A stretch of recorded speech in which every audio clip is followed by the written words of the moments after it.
Halo mahasiswa semuanya, bagaimana kabarnya? Semoga teman-teman mahasiswa semuanya dalam keadaan sehat dan tetap semangat untuk mengikuti mata kuliah Manajemen Pengetahuan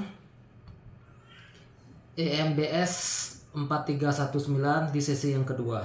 Nah, di sesi yang kedua ini kita akan membahas mengenai definisi dan siklus manajemen pengetahuan serta karakteristik tipologi dan domain pengetahuan. Nah, pada sesi kedua ini kita memfokuskan pembahasan berkenaan dengan definisi dan siklus pengetahuan serta karakteristik tipologi dan domain pengetahuan. Nah, setelah mempelajari materi ini, mahasiswa diharapkan mampu untuk menjelaskan konsep-konsep dasar manajemen pengetahuan mulai dari definisi, siklus, dan pengukurannya dalam konteks bisnis serta mampu mengaplikasikannya untuk keperluan individu baik di tim maupun di organisasi. Nah, secara khusus setelah mempelajari materi sesi kedua ini, mahasiswa diharapkan mampu menjelaskan yang pertama, konsep dasar dan definisi pengetahuan dan manajemen pengetahuan.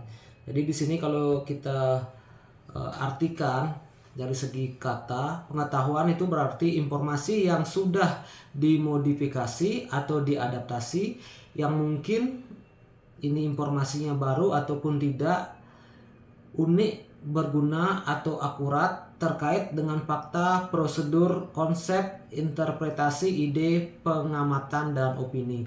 Sedangkan manajemen pengetahuan itu sendiri didefinisikan sebagai proses pemanfaatan pengetahuan individu, tim, dan organisasional seefektif dan seefisien mungkin untuk mencapai tujuan-tujuan organisasi dan operasional dari suatu perusahaan. Kemudian tujuan berikutnya yang kedua, konsep dari pengorganisasian dan organisasi. Jadi konsepnya itu bagaimana dalam suatu organisasi itu mampu memanage individu yang ada di dalamnya untuk mencapai tujuan organisasi. Kemudian yang ketiga, nilai strategis pengetahuan bagi individu dan organisasi.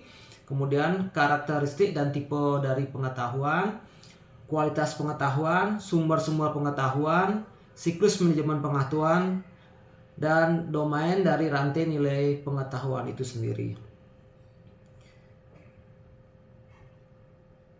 Nah, kalau kita lihat dari berbagai siklus manajemen pengetahuan, itu didefinisikan sebagai serangkaian proses sistematis dan berulang yang dilakukan organisasi untuk menciptakan, menangkap, menyimpan, membagikan, dan memanfaatkan pengetahuan guna mencapai tujuan strategis dan peningkatan kinerja organisasi. Jadi tujuan siklus manajemen pengetahuan di sini kita bisa bedakan menjadi tiga, yaitu yang pertama, memastikan pengetahuan tidak hilang saat individu keluar dari organisasi. Kemudian tujuan yang kedua, meningkatkan daya saing organisasi melalui inovasi dan efisiensi. Yang ketiga, membentuk pembelajaran organisasi yang berkelanjutan.